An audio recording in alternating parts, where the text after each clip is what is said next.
Ziara ya siku mbili ya Rais wa Jamhuri ya Kidemokrasia ya Kongo DRC Felix Tshisekedi Tshilombo imekamilika hapa nchini.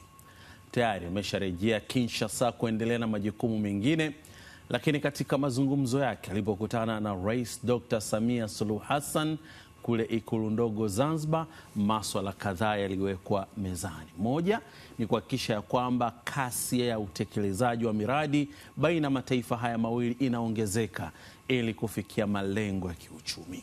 DRC inatajwa kwamba ni moja ya nchi ambayo inapitisha shehena kubwa katika bandari ya Dar es Salaam. Takriban zaidi ya tani milioni 7 kutoka DRC zinapitishwa katika bandari ya Dar es Salaam. Lakini pia kuna maeneo mengine ambayo yamekuwa yakitumika, hasa ziwa Tanganyika, kusafirisha mizigo kadhaa ya kwenda DRC. Nini mkakati ama kile ambacho sasa kimekuja kuwekwa na viongozi hawa wawili? Huku jambo jipya ambalo linaongelewa kwa nguvu na msukumo wa hali ya juu ni kusimamiwa kwa korido ya kati ambayo itatajwa kuimarisha zaidi uchumi wa mataifa haya mawili. Tutapiga darubini kuhusiana na ziara hiyo na namna ambavyo mataifa haya yatakwenda kunufaika, wakati ambako watu wakiendelea kujiuliza, je, ni kwa namna gani ujenzi wa SGR kuelekea Kigoma utanufaisha mahusiano baina ya nchi hizi mbili. Naitwa Nurdin Selemani. Matumaini yangu ya kwamba siku yako imekwenda salama salimini. Studio tumemwalika Godfrey Mchungu, mchambuzi wa masuala ya siasa kadhalika pia na diplomasia. Karibu sana Godfrey. Asante sana. Kwema?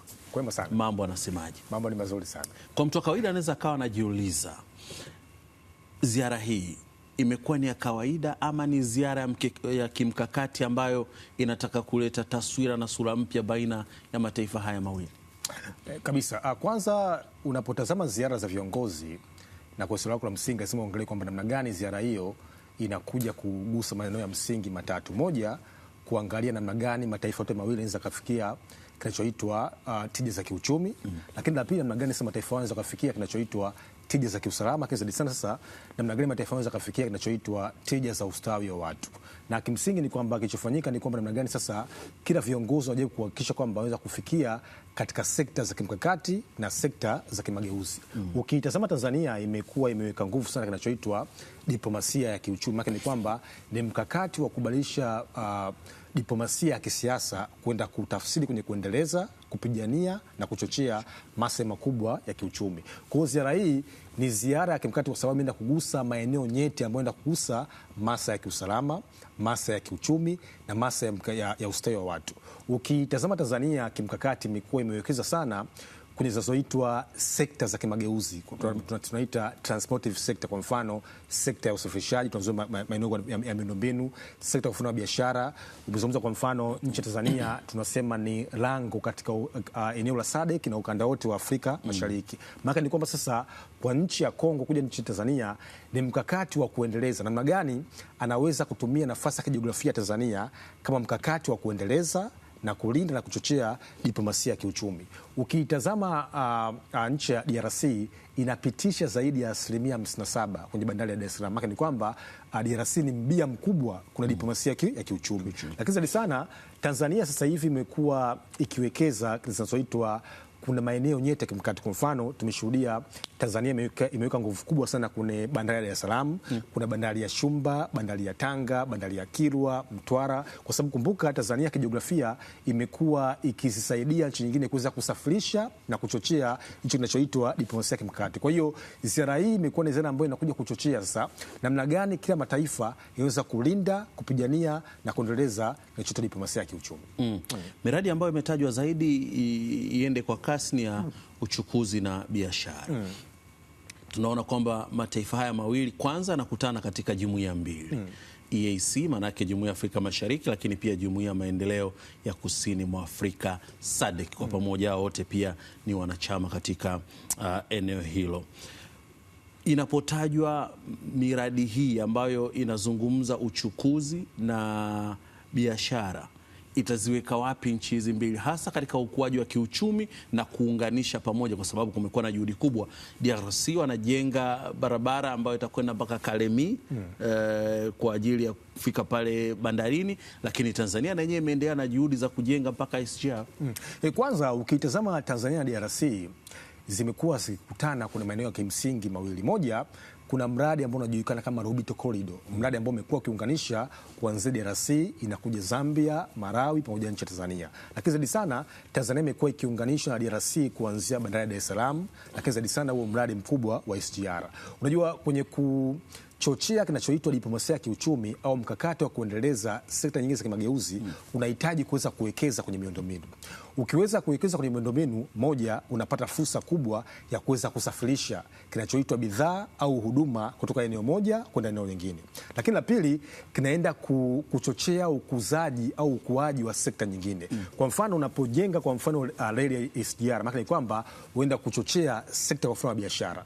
Ipi ni biashara kwa mfano wa DRC pamoja na Tanzania? Kwa mfano, Tanzania sisi tumekuwa ni eneo kubwa ambalo limekuwa likichochea sana katika kilimo. Maana mazao kwa mfano biashara ya kilimo inaweza kusafirishwa kutoka bandari ya Dar es Salaam, SGR kwenda Burundi au Kongo mpaka kwenye maeneo ya kimsingi ya kimkakati. Kisa sana unapowekeza kwenye miundombinu unakuja kuchochea sekta kwa mfano ya viwanda. Kwa sababu kumbuka, kuna uchumi, kuna kitu kinachoitwa value chain, yani mnyororo wa thamani. Sekta moja inaweza ikachochea ukuaji wa sekta nyingine. Kwa sasa ukitazama kwa mfano viongozi walichozungumza wamejaribu kuingia makubaliano kule kinachoitwa namna gani maeneo nyeti inaweza kufikiwa. Kama nilivyosema kwamba eneo kwa mfano la biashara, unapowekeza kwenye biashara maana ni kwamba lazima uweze kuwekeza kwenye miundombinu. Na moja ya protokali za Afrika Mashariki na SADC unasema lazima hizi nchi hizo kuunganishwa kwenye soko huru la mtandao wa miundombinu, kwa sababu kumbuka, uchumi mmoja kwenye nchi moja unaweza ukasaidia kwenda kukuza katika eneo lingine. Maana ni kwamba sasa unapojenga SGR inapotoka hapa Dar es Salaam inaenda kwa mfano mpaka Kigoma, ikaenda kwa mfano mpaka Burundi, ikaenda kwa mfano katika nchi ya DRC, ikatoboa mpaka Angola. Maana ni kwamba mnyororo wa thamani wa Afrika Mashariki wa SADC unaweza kuongezeka. Na hiyo inakupa nini? Moja, inakupa sana namna gani sasa zile sekta ambazo zinategemeana kuweza kukua katika eneo moja kwenda eneo lingine. Kwa hiyo hii ziara sio tu wanaunganisha kwenye bandari ya Dar es Salaam au mradi wa SGR, lakini sana namna gani mradi wa Lobito Corridor ni mojawapo ya mradi kimkakati. Na kumbuka vile vile kwamba Kongo kijiografia ni nchi kubwa na imekuwa ina sekta nyeti zinazoitwa madini muhimu, critical minerals. Kwa namna gani sasa unaweza kuboost mtandao wa miundombinu ambao utakuja kuchochea sekta ya madini, biashara, uwekezaji, utalii, sekta ya viwanda. Kizadi sana hiyo yote output yake ni kwenda kugusa soko kubwa la ajira. Ndio maana rais wa DRC anazungumza kwamba Afrika kuna zaidi ya 60% ambao ni vijana. Lakini je, namna gani hao vijana sasa wanaweza kupachikwa kwenye maeneo nyeti ya kimkakati, mwisho wa siku waweza kufurahia miundombinu, usafirishaji, diplomasia ya kiuchumi. Kwa kimsingi ni ziara ambayo ukitazama imeenda kugusa namna gani sekta moja inaweza kuinuliwa kwenda kwenye sekta nyingine. Uligusia eneo la soko hapo, namna ambavyo kwanza DRC ni soko kubwa sana kulingana na idadi ya watu ambao wanayo. Tanzania inapaswa kufanya nini kuendelea kulishikilia hili soko na kuhakikisha kwamba bado bandari yake endelee kuwa sehemu ambayo mteja wake mkubwa awe DRC, kwa sababu umekuwa na mchuano na hata mataifa mengine jirani na yenyewe wamekuwa wakianza kuivutia DRC na kutaka kuichukua. Swali zuri. Unajua kuna ukanda wa Afrika Mashariki na ukanda wa SADC, soko kubwa ni DRC.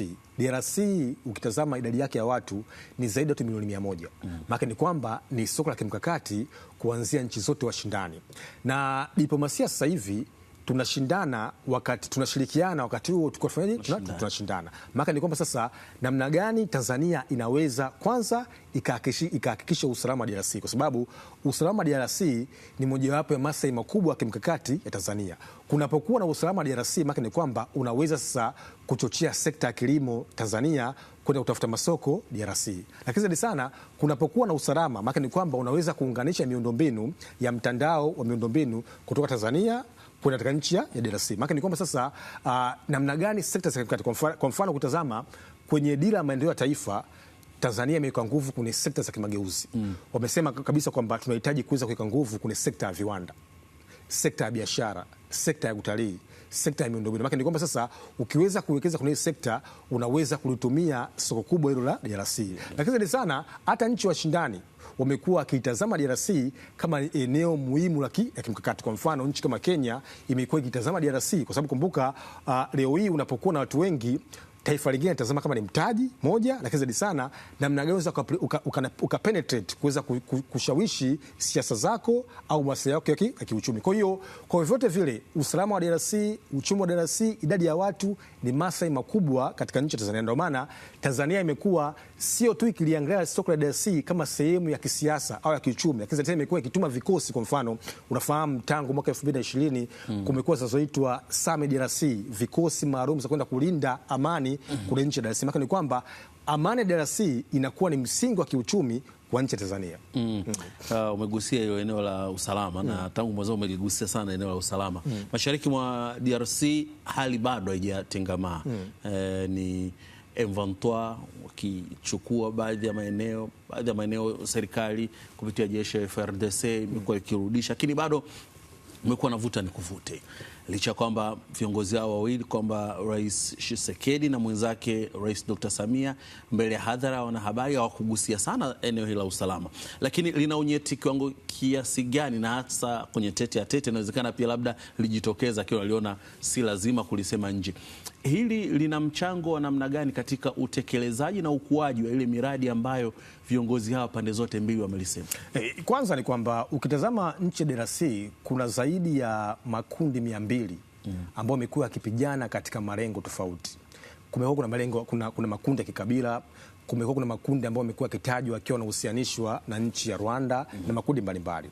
Sasa kwa nini amani ya DRC ni muhimu? Kwa sababu lazima usalama huu unakuja kugusa maslahi makubwa Tanzania. Kwa mfano, pale ambapo DRC kunakuwa hakuna utulivu wa kisiasa, Tanzania imekuwa ikipokea wakimbizi wengi zaidi kutoka DRC kuja katika nchi yetu, na kutokana na sheria za UNHCR, shirika la wakimbizi duniani, unahitaji wakimbizi wao kama wakija kwenye nchi yako uweze kuwahudumia. Maana ni kwamba pale ambapo machafuko kisiasa yanatokea DRC, maana ni mzigo wa kiuchumi kwa nchi ya Tanzania. Maana ni kwamba sasa lazima usalama wa DRC uweze kuwa sehemu ya msingi kwenye maslahi makubwa ya Tanzania. Na wewe nakuonyesha namna gani pale ambapo Tanzania imekuwa ikituma vikosi mbalimbali. Tangu kutazama nchi ya DRC, of course kipindi kile wakina Patrice Lumumba walikuwa wakiangalia DRC kama sehemu ya msingi ya kimkakati. Maana ni kwamba sasa usalama huu unakuwa unagusa maslahi makubwa ya kiusalama. Lakini vile ukisoma diplomasia ya kiuchumi Tanzania, kama ni sera mpya ya mambo ya nje,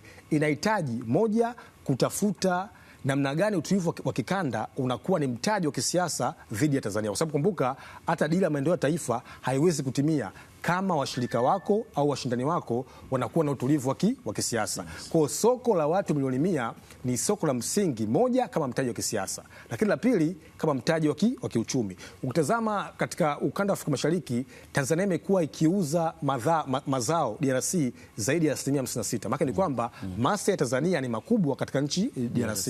Kwa hiyo hata kama hoja ya usalama haijazungumzwa, lakini bado inageuka kuwa ni sehemu ya msingi, kwa sababu kumbuka, uchumi unategemea usalama, ustawi unategemea usalama. Mahali ambapo kuna machafuko ya kisiasa hamwezi kufanya biashara. Hata hizo tija za kiuchumi za miundombinu ambayo kimsingi zinazungumzwa haziwezi kuwa sehemu ya msingi ya kutekelezwa. Kwa hiyo usalama wa DRC unakuwa ni mojawapo ya eneo nyeti sana kwa mataifa makubwa ambayo yanaunda katika ukanda wetu wa maziwa makuu.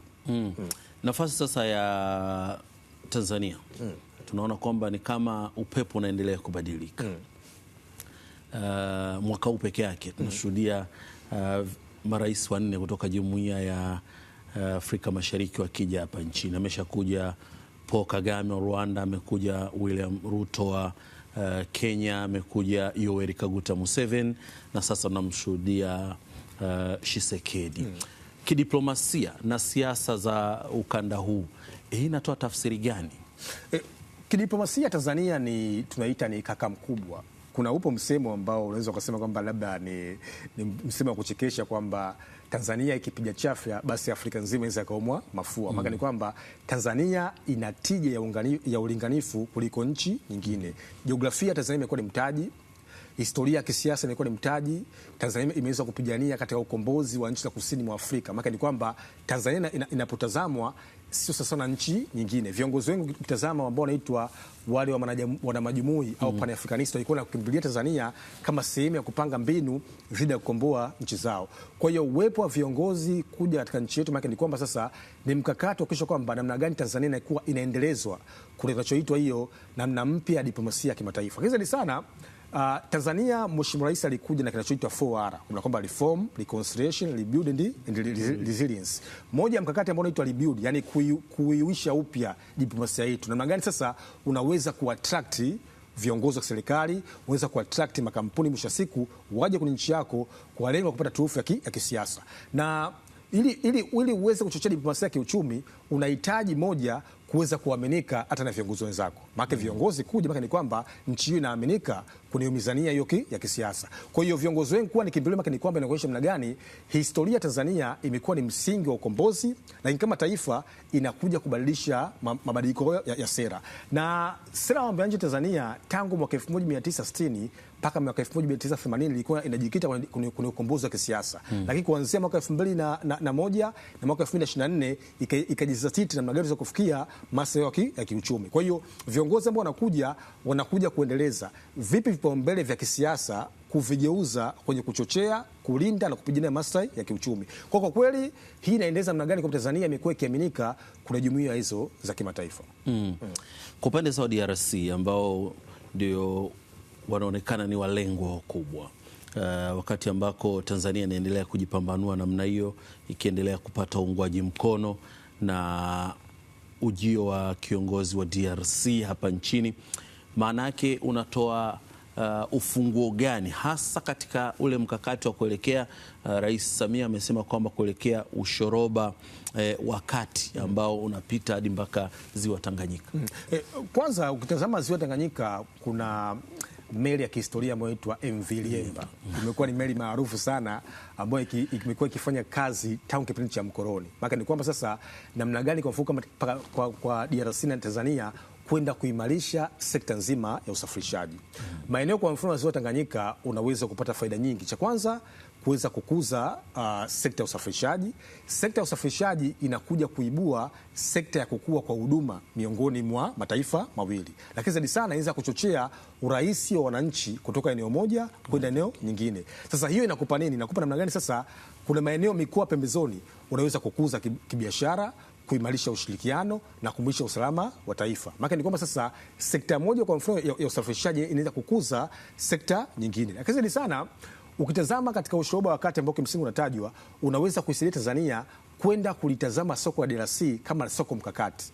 Namna gani kwa mfano wakulima wetu au wafanyabiashara wetu wanaweza kuitazama DRC kama sehemu ya mkakati kwenda kuchochea na diplomasia ya kiuchumi. Na lazima tufahamu kwamba viongozi wakuu wa nchi wanapozungumza wanatengeneza protokali au itifaki. Ndio maana zinakuja kusainiwa sekta za kisekta. Unashangaa kwa mfano waziri wa biashara, waziri wa viwanda, waziri wa madini wanasaini mikataba. Kwa hiyo ipi fursa ya mfanyabiashara au mwananchi kuangalia zipi ni sekta ambazo viongozi wamekuwa kama ni vipaumbele vyao, ili mwisho siku sasa ile diplomasia ya kiuchumi isiishie kwenye sera au kwenye matamko, kuja kugusa kwenye mwananchi wa kawaida au mfuko mwananchi wa kawaida. Kwa kweli ushoroba wa kati ukiutazama utaenda kusaidia sana kwenye kukuza sekta mbalimbali za kimageuzi. Na ukitazama diplomasia Tanzania imekuwa ikiweka mkazo mkubwa kule kinachoitwa sekta za kimageuzi. Kwa mfano ukitazama ukisoma dira inasema ili tuweze kufikia uchumi wa kati wa juu tunahitaji kuwekeza sana kwenye kilimo zaidi ya 67%.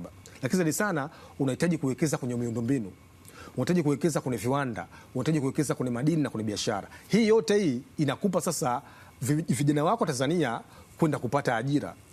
Wakipata ajira maana ni kwamba wanakuwa na uwezo wa kununua, wanaweza kuinuliwa ustawi wao kama wananchi. Maana ni kwamba sasa sekta moja inakuja kuinua vipaumbele vya kiuchumi kwenye sekta nyingine. Kwa kweli huu ushoroba wa kati utakuwa ni eneo la kimkakati sana ambao utakuja kuinua namna gani Tanzania na DRC waweza kushirikiana kwa masuala mazima ya kiuchumi. Bandari imekuwa ikionekana kama ndio kitovu ama muunganiko baina ya nchi hizi mbili, na kwa sasa inaonekana ufanisi katika bandari ya Dar es Salaam umeongezeka. Na kikubwa ambacho serikali inafanya ikiwemo Rais Dr. Samia ni kuhakikisha kwamba wale wote ambao walikuwa ni wateja wa hii bandari wasichoropoke kwa namna yote, wanaendelea kuvutwa. Lakini bado kumekuwa pia kuna mikingamo ya hapa na pale, ucheleweshaji wa baadhi ya mambo. Katika vikao kama hivi wanapokutana viongozi wa ngazi ya juu, nafasi yao inakuwa nini ili kurahisisha na kulainisha mambo ili hatimaye kile kitu ambacho kinaonekana kama ndio potential, sababu tunaambiwa kwamba iwapo bandari ikifanya kazi yake pasavyo, maana yake tunaweza tukapata mapato mara 3 ya hali ilivyo sasa. Kwa nchi nyingine ambao wanavyoitazama nchi kama Tanzania, kwanza wanahitaji sera ambazo zinastabilika, yani sera za nchi ambazo kimsingi zinastabilika. Lakini cha pili, wanahitaji utulivu wa kisiasa na utulivu wa kiusalama, lakini zaidi sana namna gani ile imani ya Mheshimiwa Rais dhidi kwa viongozi wake wakuu wa nchi au wakuu wa kiserikali. Na ukitazama Tanzania kwa mfano, kwenye sekta hizi za bandari wamekuwa wakijenga sana zinazoitwa bandari za kimkakati. Kwa mfano Zanzibar, katika eneo la Pemba wanajenga bandari ya Shumba, makini kwamba itakuja kusaidia katika ushoroba kuanzia wa Tanga na kuweza kuunganisha katika eneo la Mombasa. Unapojenga kwa mfano na kuweka nguvu kwenye bandari ya Dar es Salaam, makini kwamba unaweza kusaidia kuweza kuzihudumia hizi nchi nyingi za ukanda wa SADC na Afrika Mashariki. Maana kwamba sasa mzigo wa 57% utakuwa unafanya urahisi. Na mataifa mengi makubwa ambayo yameendelea kwa kutumia jiografia yameweza kutumia sera ambayo inaitwa unafungua mipaka ili uweze kudhibiti. Unaita open up to keep control. Yani kwa mfano unapowekeza kwenye bandari na kuweza kuwakaribisha sekta binafsi, maana ni kwamba moja, unataka teknolojia. Lakini cha pili, unataka ufanisi. Kwa sababu lengo zima la kufanya kuikaribisha sekta binafsi ni kuongeza ufanisi kwenye huduma na kwenye bidhaa. Maana ni kwamba sasa kama tulikuwa tunapata 60% ya faida, tupata 90%, tupata 100%, lakini zaidi sana wafanyakazi wetu au wasimamizi wetu waweze kupata utaalamu ambao walikuwa hawana. Kwa hiyo dhana nzima ya kufanya PPP, yani public private partnership, ni kuweza kuongeza ufanisi miongoni mwa sekta binafsi na sekta za serikali. Kwa hiyo bandari ya Dar es Salaam imeendelea kuwa ni gateway, lakini zaidi sana hii is to find tulale, kwa sababu kumbuka mataifa mengine wamekuwa nao wakitumia jiografia yao kama sehemu ya kukuza bandari zao. Kwa mfano fahamu Kenya wamekuwa wakiweka nguvu kwenye bandari ya Mombasa. Sisi tuna bandari ya Dar es Salaam, bandari ya Tanga, kuna mpango wa bandari ya Bagamoyo, Shumba, Kilwa, Mtwara. Lakini je, namna gani jiografia yako inaweza kuwa tija ili mwisho wa siku wale washindani wako au wale wabia wako wasiende sehemu nyingine waje katika nchi yako? Wakati wetu tunakwenda mbio. Kwa haya ambayo yamezungumzwa leo na viongozi hawa wawili, tunaona baada ya miaka miwili tutakuwa bado tunazungumza haya ama kutakuwa kuna mageuzi na mwelekeo mpya wa kasi tofauti? Kabisa, na moja ya mkakati wa kuweza kutimiza sera, kwa sababu hizi sera za viongozi, mabadiliko ya sera, kumbuka na lenga kwenye kufikia dira ya maendeleo ya taifa. Na kwenye dira imesema wazi kabisa kwamba ili kuweze kufikia kinachoitwa dira ya maendeleo ya taifa 2025-2050, tunahitaji kuweza kubadilisha mwenendo wetu. Yaani namna tunavyoenenda, tunavyofikiri na tunavyofanya, lazima tuweze kufanya kasi kwa zaidi. Kwa sababu kumbuka mwaka 2050 sio mbali. Mtoto ambaye atazaliwa leo baada ya miaka 25 baada ya miaka 50 atakuwa na miaka 25. Maana kwamba namna gani kama serikali na wananchi wajue kabisa kwamba wana kazi kubwa ya kufanya. Lakini kwa ngazi kubwa ya rais, kazi yao ni kutengeneza protokali, kutengeneza sera. Lakini sasa huku namna gani sekta za kimageuzi, mawaziri wa kisekta waweza kuchakata na kuweza kuzishusha kwa wafanyabiashara, sekta binafsi, wananchi, ili mwisho wa siku tunapotazama soko la watu milioni 100 tuweze kulitazama kama mtaji. Na Kongo inataja kwamba baada ya mwaka 2050 watakuwa na zaidi ya watu milioni 120, maana population yao itadabu. Ipi nafasi ya Tanzania kwenye kulitazama soko la watu milioni 50? Maana ni kwamba lazima kama taifa tuweze kuangalia fursa hizo za ndani kama taifa na kuweza kutazama namna gani fursa za washindani wetu kuzitumia kuna tija za kiuchumi. Godfrey, nikushukuru sana. Asante sana. Na nimekuwa naye Godfrey Mchungu, mchambuzi wa masuala ya kimataifa, hali kadhalika pia masuala ya kidiplomasia. Tulikuwa tukipiga darubini kuhusiana na ziara ya Rais wa Jamhuri ya Kidemokrasia ya Kongo DRC Felix Tshisekedi Tshilombo, ambaye alikuja jana, amekuwa leo pale na Rais Dr. Samia Suluhu Hassan Ikulu ndogo Zanzibar.